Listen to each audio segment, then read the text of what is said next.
నమస్తే, welcome to our channel Telugu రాజ్యం. ఉత్తరాంధ్రలో సీనియర్ నేతగా ఉన్న అలాగే మాజీ మంత్రి బొత్స సత్యనారాయణ మీద ఇటీవల కాలంలో చాలా రకాలుగా ప్రచారాలు షికార్లు చేస్తున్నాయని చెప్పచ్చు. ఎందుకంటే ఆయన ముఖ్యంగా జనసేనలోకి వెళ్ళిపోతారు అని, అలాగే కూటమి వైపు బాగా చూస్తున్నారు అంటూ. అంతేనా, ఆయన పవన్ కళ్యాణ్తో 2-3 సందర్భాల్లో కలవడం, అలాగే ఆయనతో సాన్నిహిత్యంగా మెల్లగడంతో ఈ ప్రచారానికి మరింత ఊతం లభించినట్టుగా అయింది. అసలు బొత్స అటువైపు వెళతారా? జనసేన పార్టీలో చేరే ఛాన్సెస్ ఉన్నాయా?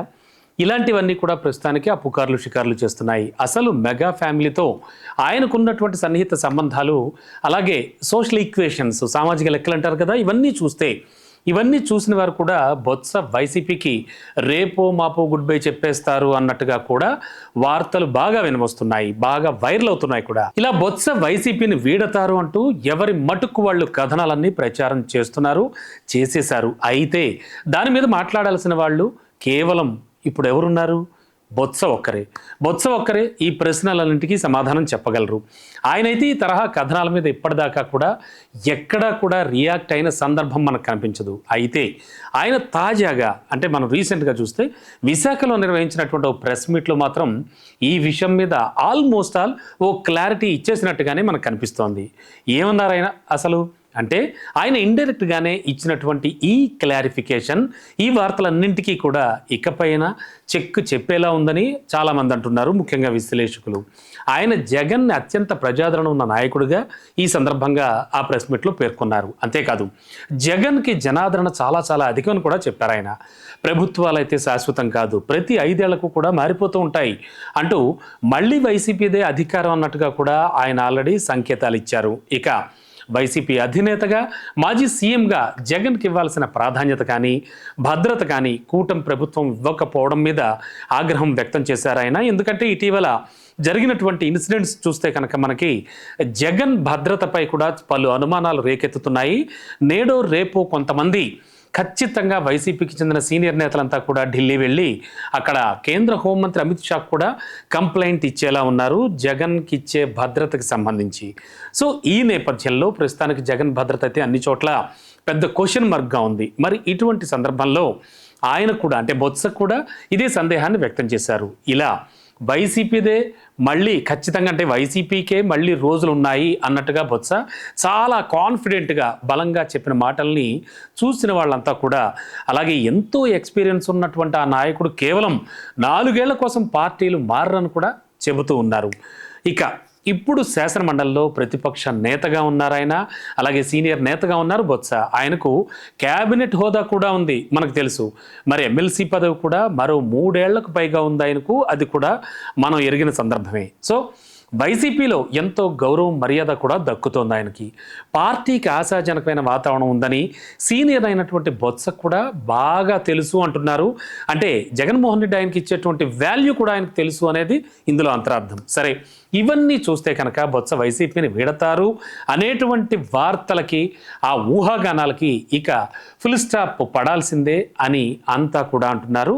ఏది ఏమైనా కూడా ఆయన కొన్ని చెప్పుండొచ్చు ఈ ప్రెస్ మీట్లో, కానీ కన్ఫర్మేషన్గా మాత్రం ఆయనైతే పార్టీ మారరు అని ఇంకొంతమంది కొన్ని లాజిక్స్ చెప్తున్నారు. అంటే బొత్స జనసేనలోకి వెళతారు అనేటువంటి విషయానికి సంబంధించి వాళ్ళంతా చెప్తున్న లాజిక్స్ విషయాన్ని ఒక్కసారి చూస్తే, బొత్సకి గతంలో కూడా మెగాస్టార్ చిరంజీవి ఫ్యామిలీ కావచ్చు, పవన్ కళ్యాణ్తో కావచ్చు చాలా చాలా సాన్నిహిత్యం ఉంది. ఎందుకంటే సినిమాల పరంగా, సినీ రంగానికి సంబంధించి కూడా బొత్స ఆల్రెడీ చాలా అత్యంత సన్నిహితుడు గణేష్కి అనేటువంటి విషయం కూడా మనకు తెలుసు. మరి ఆయన ప్రొడ్యూసర్గా చాలా చాలా మూవీస్ వచ్చాయి, వాటి వెనక బొత్స ఉన్నారన్న విషయం కూడా చాలామందికి తెలిసిన విషయమే.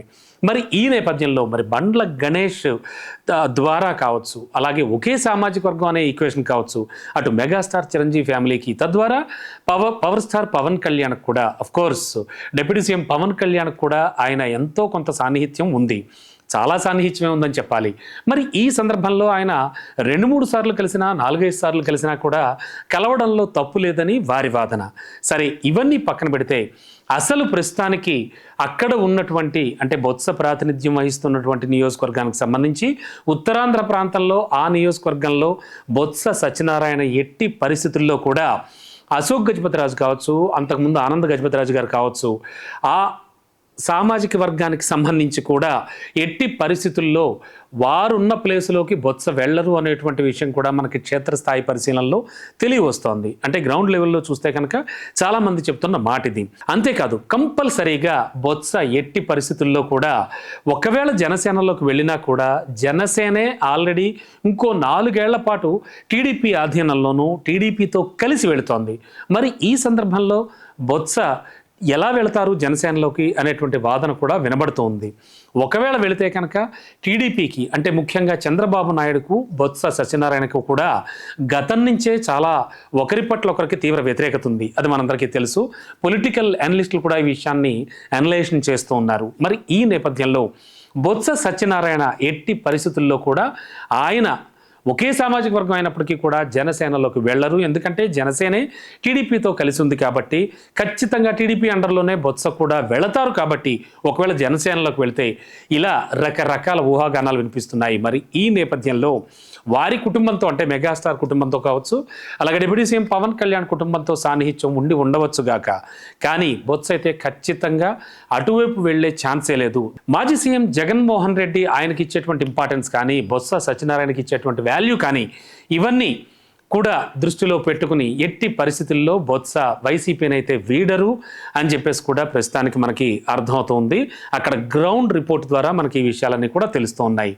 మరోవైపు అవే నియోజకవర్గాలకు సంబంధించి అక్కడ ఉన్నటువంటి ఉత్తరాంధ్రలో సీనియర్ నేతలైనటువంటి తమ్మినేని సీతారాం కావచ్చు, ధర్మాన ప్రసాదరావు గారు కావచ్చు, వారి సోదరుడు ధర్మాన కృష్ణదాస్ గారు కావచ్చు, వీరంతా కూడా పార్టీలో ఉన్నప్పుడు అధికారంలో ఉన్నప్పుడు చాలా సీరియస్గా ఉన్న వీళ్ళంతా కూడా ప్రస్తుతానికి చాలా సైలెంట్ అయిపోయారు. ఆ సైలెన్స్ వెనక కూడా చాలా విషయాలు ఉన్నాయని గ్రౌండ్ రిపోర్ట్ ద్వారా అక్కడ ఉన్నటువంటి వాళ్ళు చెబుతున్న విషయాల ద్వారా మనకు చాలా విషయాలు తెలుస్తూ ఉన్నాయి. ముఖ్యంగా వారి తనయుల రాజకీయ భవిష్యత్తు కోసమే వీరంతా కూడా సైలెంట్గా ఉన్నారు. ఎట్టి పరిస్థితుల్లో వీరు కూడా పార్టీ మారే ఛాన్స్ లేదు. పదవులు ఉన్నప్పుడు అనుభవించారు, ఎంజాయ్ చేశారు. కానీ ఇప్పుడైతే మాత్రం ఏ విషయంలోనూ ముందుకు రావట్లేదు, ఏ విషయంలోనూ స్పందించట్లేదు. అంటే స్టేట్ వైడ్ ఎక్కడ ఎలాంటి ఘటన జరిగినా కూడా ఒక సీనియర్ నేతగా ధర్మాన ప్రసాదరావు గారి గురించి తెలుసు మనకి, తమ్మినేని సీతారాం గారి గురించి తెలుసు. కానీ వాళ్ళు ముందుకొచ్చి వాళ్ళు రియాక్ట్ అవుతున్న సందర్భం మనకు కనిపించట్లేదు. ఎందుకంటే వాళ్ళు ప్రస్తుతానికి సైలెన్స్ వహించడంలో ఉన్న అసలు మీనింగ్ ఏమిటంటే ఖచ్చితంగా వారి తనయుల భవిష్యత్తు కోసం జస్ట్ లైక్ ఇక ధర్మాన ప్రసాదరావు గారు ఉన్నారంటే ఆయన తనయుడైనటువంటి రామ్ మనోహర్ నాయుడు రాజకీయ భవితవ్యం కోసం, మరోవైపు ధర్మాన కృష్ణదాస్ వారి సోదరుడు ఉన్నాడంటే కనుక ఆయన డాక్టర్ చైతన్య వారి తనయుడు ఆల్రెడీ డాక్టర్గా సేవలు అందిస్తూ ఉన్నారు, ఆయన రాజకీయ భవితవ్యం కోసం. అలాగే తమ్మినేని సీతారాం గారు ఉన్నారంటే ఆయన తనయుడు అయినటువంటి చిరంజీవి నాని అంటారు, ఆయన భవితవ్యం కోసం రాజకీయ భవితవ్యం కోసం కూడా వీరంతా బాగా ప్రస్తుతానికి అదే పార్టీలో ఉంటున్నట్టుగా కూడా ఉన్నారు. ఏ విషయాలకి స్పందించట్లేదు అని చెప్తూ ఉన్నారు. ముఖ్యంగా తమ్మినేని సీతారాం గారి తనయుడైనటువంటి చిరంజీవి నానినైతే కనుక అక్కడ సిక్కోలు జగన్ అని కూడా స్థానికంగా పిలుచుకుంటూ ఉంటారు. ఆ స్థాయిలోనే ఆయన జగన్మోహన్ రెడ్డి అడుగుజాడలను బాగా ఫాలో అవుతూ ఉంటారని అక్కడ క్షేత్రస్థాయిలో మనకు తెలుస్తోంది. అక్కడి నుంచి మనకు అందుతున్న సమాచారం. ఈ నేపథ్యంలో ప్రస్తుతానికి సీనియర్స్ ఎవరు కూడా చాలా సైలెంట్గా ఉత్తరాంధ్రలో ఉండడానికి ఇటువంటి రకరకాల రీజన్స్ కూడా కనిపిస్తూ ఉన్నాయి. మరి ఈ నేపథ్యంలో ప్రస్తుతానికి వీరెవరు కూడా పార్టీ అయితే మారరు. కానీ మరోవైపు వినబడుతున్న విషయం ఏంటంటే ఖచ్చితంగా ఆపత్కాలంలో అంటే పార్టీ అధికారంలో లేనప్పుడు వైఎస్ జగన్మోహన్ రెడ్డి గారికి అండగా ఉండాల్సిన సీనియర్స్ మాత్రం ఈ టైప్ ఆఫ్ సైలెన్స్ ఎందుకు మెయింటైన్ చేస్తున్నారు అని సర్వత్రా విమర్శలు వస్తూ ఉన్నాయి. వైసీపీ సోషల్ మీడియాలో కూడా అడపాదడపా వారి గురించి కొన్ని పోస్టులు కూడా పెడుతూ ఉన్నారు. మరి ఈ నేపథ్యంలో ప్రస్తుతానికి ఉత్తరాంధ్రలో మాత్రం ఖచ్చితంగా వీరెవరు కూడా 2029 ఎన్నికల ముందు వరకు కూడా ఎటువంటి స్టెప్స్ తీసుకోరు అని క్లియర్ కట్గా తెలుస్తోంది. మరోవైపు మనం ఇంతవరకు చెప్పుకున్నట్టుగా బొత్స సత్యనారాయణ అయితే మాత్రం ఎట్టి పరిస్థితుల్లో పార్టీని వీడే ప్రసక్తే లేదని కూడా మనకి తెలియవస్తోంది. చూద్దాం ఫ్యూచర్లో ఏం జరగబోతోందో.